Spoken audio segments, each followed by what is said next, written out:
कि काफ़ी बार हमें कोई ऐसे सज्जन मिल जाते हैं कि उनका हमें चेहरा देखकर ही, चाहे उनसे बात भी ना की हो, तो भी ऐसे लगता है कि इनका अंदर कुछ अलग है और उनका चेहरा जो इतना ऐसे नूर उसमें से निकल रहा होता है। तो वो जो है बात की कैसे साथ संगत की ही महिमा है कि किस तरह अगर हम संगत आते हैं, जो सारे यहाँ ये अमोलक वचन सुनने को मिलते हैं, तो वो जब हम अपने जीवन में उतारते हैं, वो एक एक शब्द को एक एक कर्म में ढालते हुए, तो अपने आप वो जो मन में चैन आता है, ये चेहरे पे एक सहज भाव होने की वजह से एक ये जो नूर आता है कि हर पल ये जो आनंद की अवस्था होती है उसको प्राप्त कर लेते हैं। हाँ जी। साध दी संगत कर ले बंदे, मैल दिलां दी दूर करे। तो यही जो साथ संगत में हमारी सिखलाई होती है, हमारे को सिखाते हैं कि मन में हमें किसी के लिए भी एक ऐसे भाव नहीं रखने जो पहले तो हमारे ही मन को दूषित करेंगे और बाद में जो हम भाव रखते हैं दूसरे के लिए, तो उस तक भी पहुंचने पर वो इतना उसका इम्पैक्ट जो होता है कि अपना मन तो गंदा किया ही, उसको वो शब्द भी कड़वे बोले और आगे उसको भी वो जो सुनने वाला है आगे व्यक्ति, उसके ऊपर भी वो जो उसके मन को बाद में ठेस पहुंचेगी। तो हम जितना संगत में आएंगे ये हम इन कमियों से दूर उतना रहेंगे। हाँ जी। साध दी संगत कर ले बंदे, दुख दलिदर होवन दूर। ये जिंदगी में ये जब अब तक हमारा जीवन है, ये उतराई चढ़ाई तो आती ही रहनी है, तो फिर ऐसा क्यों कहा जा रहा है कि दुख दूर होगा? ये सिर्फ इसलिए कि ये जब हमें ब्रह्म ज्ञान मिल जाता है, हमें अपना असली पहचान अपनी समझ आ जाती है, ये प्रभु परमात्मा निरंकार हमारे चारों ओर है, ये एहसास हर पल जब रहता है, तो उसके बाद हम जब मान लेते हैं कि ये निरंकार पूरा है, इसका किया सब पूरा है, तो अगर ये हमारी जहाँ ज़िंदगी है, चाहे हमारे मटेरियलिस्टिक रूप में या स्वस्थ रूप में या कोई भी ऐसी चीज़ जो हमें उस समय लग रही हो कि हमारे ये अनुकूल नहीं है, तो भी इसमें भी उस सिचुएशन के अंदर भी हमें ये पता है कि तेरा किया सब पूरा है, तो उस समय यही भाव होते हैं कि चाहे ये सिचुएशंस हमारे अकॉर्डिंग नहीं है, पर ये निरंकार की दी गई घड़ियां हैं, ये सिचुएशंस हैं, तो ये भी बिल्कुल ही ठीक हैं, क्योंकि जो निरंकार ने दिया है सब उसमें शुक्राना भाव, वो जैसा भी सिचुएशन है वो हमारे लिए उस समय वो बिल्कुल बहुत अच्छी सिचुएशन है। हाँ जी। साध दी संगत कर ले बंदे, जांदा रहेगा मान गरूर। तो संगत में हम जितना आते हैं हम अपने विकारों के ऊपर काम कर सकते हैं। वो बातें ये एक तरह से जो मोती हैं इस इतने बड़े तालाब में, वो उसको चुन चुन के जिसमें एक एक मोती की वैल्यू इतनी आ रही है, तो मन से हमारे जो भी खामियां हैं वो सब दूर हो जाती हैं और सिर्फ ये अच्छे भाव ही जो ये सब संत महात्माओं के साथ जो आप सब ब्रह्म ज्ञानी यहाँ बैठे हैं,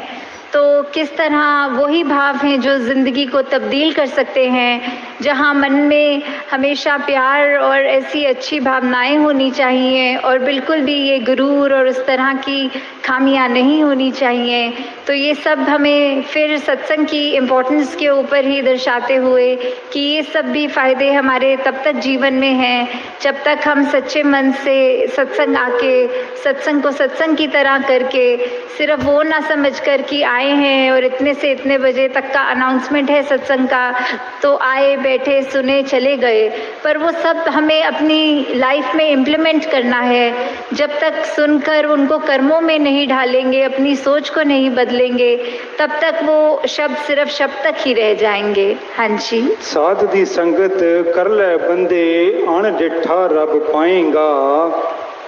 तो जब हम ये संतों के बीच में विचरण कर रहे हैं अपना ये संगत में, तो ये हमें क्या, हर एक जो संत है ब्रह्मज्ञानी है वो परिचित है इस प्रभु परमात्मा निरंकार से, सबने रूबरू होकर आमने सामने ये परमात्मा को जहाँ देखा है, और वहाँ कहा भी जाता है कि ये परमात्मा को कोई नहीं देख सकता, पर यहाँ इतने दावे से अवतार वाणी में ये अगर अंकित है कि ये अनडिठा दिखेगा,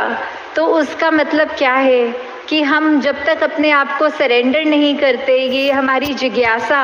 कि हमारी असली पहचान, हमारा मकसद, हम क्या इस जीवन में करने आए हैं और किस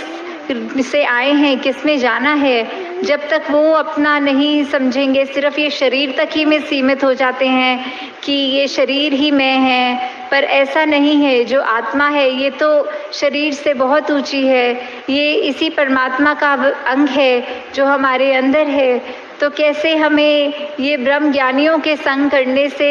ये ज्ञान की दात अपनी झोली में भी मिल सकती है। हाँ जी। साध दी संगत कर ले बंदे, फलदा फुलदा जाएगा। तो ये फलदा फूलदा का भाव जो होता है कि कैसे हम खुशी हर समय की वो ले सकते हैं कि अगर कुछ ऐसा भी है जो हमारे को ठीक नहीं लग रहा, हमारा मन परेशान होने की बजाय उस घड़ियों में भी कैसे खुशी ढूंढे। तो ये सब तभी है जब हमारे मन में वो कामनेस होगी, हमारे मन में ये सिर्फ अपने आप को सेल्फ फोकस्ड रख के कि हमने सत्संग आना है, अपना सुधार करना है, दूसरों की कमियों पे उंगली नहीं, उनकी कमी नहीं देखनी, बल्कि अपने आप को देखना है। तो ये हम तब तक ही प्रफुल्लित होंगे जब तक हम ये सत्संग सुनकर अपने अंदर ही वो भावों के अंदर उजाला पैदा करें। जी। साध दी संगत कर ले बंदे, पीवेंगा तू अमृत रस। तो सत्संग में हर कोई बोल जो भी बोला जाता है वो अमृत के समान होता है कि कैसे ये जो अमृत है इतनी कीमती, ये ऐसा वो उसको सिग्निफिकेंस तो अमृत का हमेशा एक होली वाटर जल की तरह लिया जाता है, पर संतों के वचन इतने कीमती हैं कि उनकी वैल्यू भी उसी के समान की है कि अगर जैसे बोला जाता है कि अमृत ले लिया तो हमेशा के लिए अमर हो गए, तो वैसे ही संतों के वचनों को अगर हमने अपने मन से सुना, सिर्फ कानों से नहीं, तो ये मन हमेशा एक खुश रहेगा, हमारी अंदर आत्मा वो अमृत रूप का ये रस लेकर हमेशा के लिए ही कायम दायम रहेगी। जी। साध दी संगत कर ले बंदे, हो जान पंजे तेरे वस। तो ये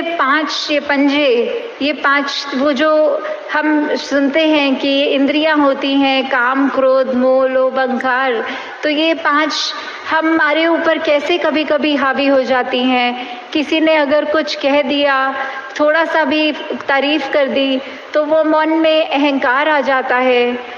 कभी तो उस एक्सटेंट तक भी आ जाता है कि वो इतना सूक्ष्म होता है, हमें पता तक नहीं लगता कि कैसे हमारे अंदर किसी की तारीफ ना भी करे हुए हमें अपना गुण कोई खुद ही अगर रियलाइज हो जाता है तो वो हमारे जैसे बोलते हैं सर पे चढ़ जाती है बात, कि कैसे वो धीरे धीरे वो हमारा अहंकार का रूप ले लेता है। वैसे ही अगर किसी ने कुछ अगर बोल दिया जो हमें पसंद नहीं आई बात, तो हमारा मन कैसे क्रोधित हो जाता है। ऐसे ही ये बाकी भी जो जिक्र हुआ पांचों का, तो कैसे हमारे मन में ये अगर हम पर हावी हो रही हैं तो हमारा बिल्कुल उसमें क्या योगदान, ये जो हमारे अंदर चेतना है हम उसको कितनी इस्तेमाल कर रहे हैं। जैसे उदाहरण के तौर पे अगर कोई बोलते हैं कि जंगली घोड़ा जो बेलगाम है वो इधर उधर भाग रहा है, पर जब उसमें लगाम लगाकर एक एडजस्ट किया जाता है अपने हाथों से, घोड़सवार उस पे चढ़कर फिर वो किसी भी डायरेक्शन में उस घोड़े को ले जा सकता है। तो वैसे ही हमने अंदर ये चाहे कितने इमोशंस हैं ये हम फील करते हैं, पर हमने इन इमोशंस के बस में नहीं होना, इन इमोशंस को अपने कंट्रोल में रखना है। तो दातार कृपा करे सभी पर कि चाहे ये जो भी तन मन धन सब परमात्मा का ही है और वो उसी काम आए, दूसरी नेगेटिव काम किसी ना आए। तो इन्हीं शब्दों से